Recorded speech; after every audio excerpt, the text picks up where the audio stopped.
Hi everyone, my name is Charlie and today I'm going to tell you about the 4 books I read in October that weren't Victorian literature. Firstly, we have Nudie Branch by Irenosen Okojie, which is a short story collection that I was reading throughout the month. And this is a fantastic collection indeed. Charlie Brooks sent this to me a few months ago and it's weird. It's surreal. The stories can be going along rather nicely, but there's always an edge of tension to them because darkness is constantly prevalent beneath and between the lines. There is some amazing description here. There are women who turn into licorice. There are some stories I don't understand that have circuses in them. It is very easy to get lost in Okojie's sentences because they are very rich and very detailed, and they spiral off in many directions so that you as the reader are left with this sense of wondering and querying just what is going on. Sometimes this works to the book's benefit and sometimes it's to its detriment, because sometimes as a reader you can be left feeling like you don't know what's going on, but at the same time this leaves you with the opportunity to be wrong-footed, and that seems to be something that the author quite likes to do. There is a grim reality to these stories that seems fitting. There's a touch of magical realism in here that I have previously seen used by Angela Carter, but here, the way it was used and interweaved with the prose, I felt like it was better utilised. Now, as I say, there are moments here where I didn't fully understand what was going on, and that did mean that I didn't care for some stories above others. But as a collection and a whole, this short story collection is fantastic. Often things can be left to the reader's imagination in a short story, and everything is brought down to subtext, and as I say, what's being said between the lines. And what's being said between the lines here is often dark, and sometimes an image is left for you to read, but there is no resolution to that story. It's stark and it's brutal, but it's the ending that story had to come to. There was no other way for those stories to go. I am impressed by Okojie's prose and would quite look forward to rereading this book. There are stories in here that I would like to go back to, similar to Public Library and Other Stories by Ali Smith, in which she has a story that I felt like greatly grasped what it means to be depressed. And I just kept rereading that story because it spoke to me on a different level than any short story had done before. And there are stories in here that I think have that same potential. Whilst it can be a bit difficult at times, I think it's very much worth the time if you like surreal, weird, dark fiction. Next, I read The Quickening by Rhiannon Ward, which is a book by a writerly acquaintance of mine. It is the pseudonym for Sarah Ward, who previously wrote the DC Connie Child series. The Quickening is a historical thriller, gothic story set in the 1920s, 30 years after a séance was held at this house.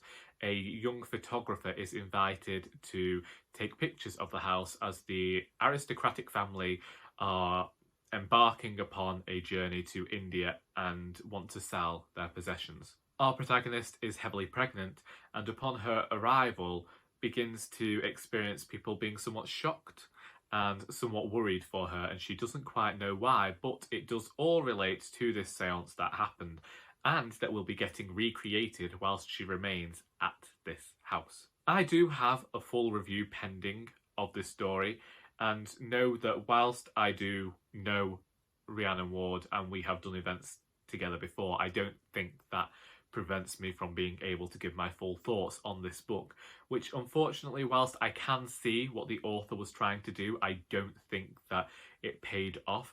It's one of those stories where it didn't start until after the 100-page mark, and that nothing within the first 100 pages was necessary, which leaves us with quite a short novel indeed.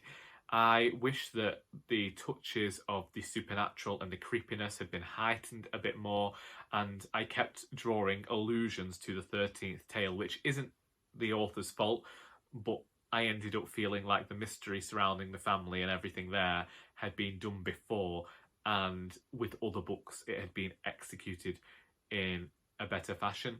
I think that sometimes a book can have a somewhat mundane story or a story that's been told before, but it's the writing and the execution that really help the story be heightened, and that's what this book needed. I also felt it would work so much better as a radio play or a script, because it's very dialogue heavy.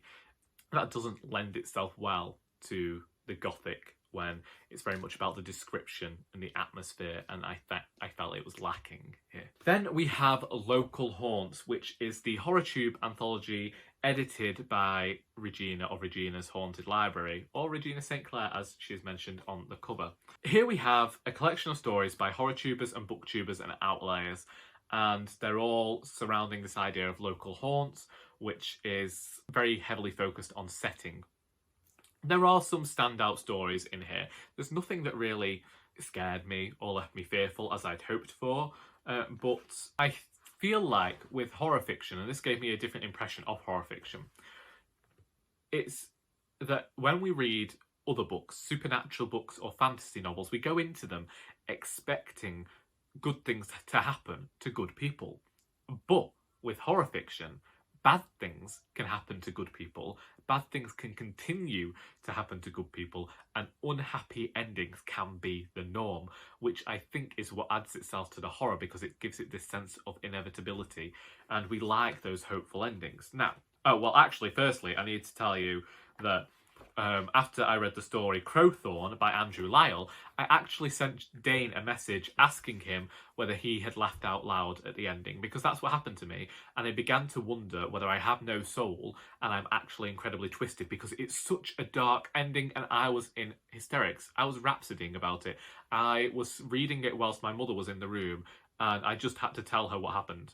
Not being funny, she wasn't going to read the horror book simply because she sticks to romance, but she did call me twisted after that.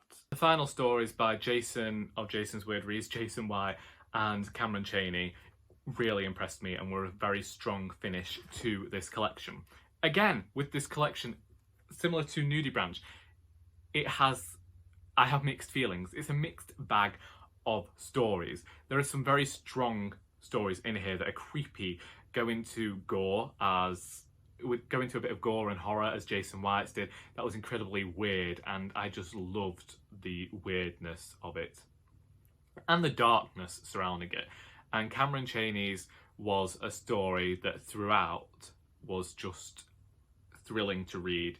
He is a brilliant writer indeed. I'll get more into Chaney's work in a second, but Local Haunts has done incredibly well. We know this, it was the top of the Amazon charts at one point, maybe it still is. I think that the authors have done an incredible job, and I can only imagine what it must have been like for Regina to get this book out. I've done anthologies before for the writers group, and that got a bit tense at times trying to collate everything. So I'm impressed by the cover, I'm impressed with the quality of fiction within here, and whilst not every story did it for me, I think that it's quite excellent that we have so much talent on this platform putting work together like this. And then finally, I read Autumncrow by Cameron Chaney. This is fantastic.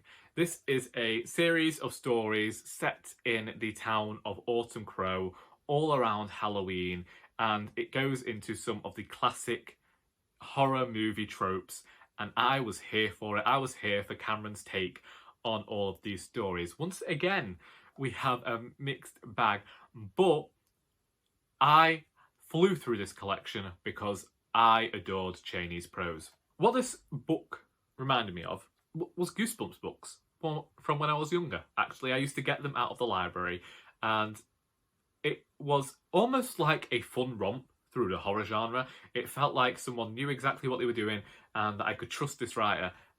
Once again, like, I wasn't necessarily scared by these stories, but I really liked them.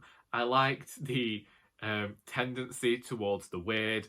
I like the bit of darkness in there, the bit of fun, and that's what it felt like. It felt like the author was having fun with writing these stories. Sometimes I wanted full novels of these books, and other times I was thrilled. The standout story for me in here, though, was Crypt TV.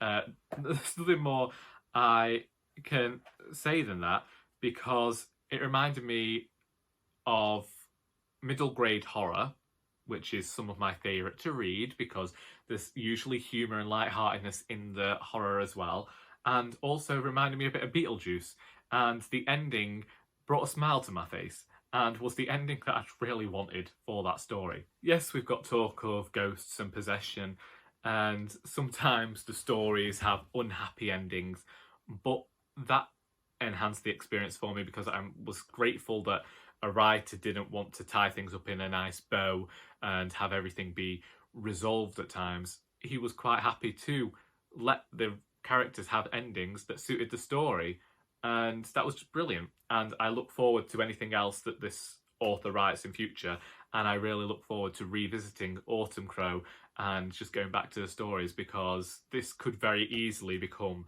a annual Halloween read for me. And I hope that if other people have bought this book, or if you haven't yet, then you definitely go to it, because it captures the essence of Halloween and horror, and also is a bit fun, and that's all I think you can ask for. And them's the books.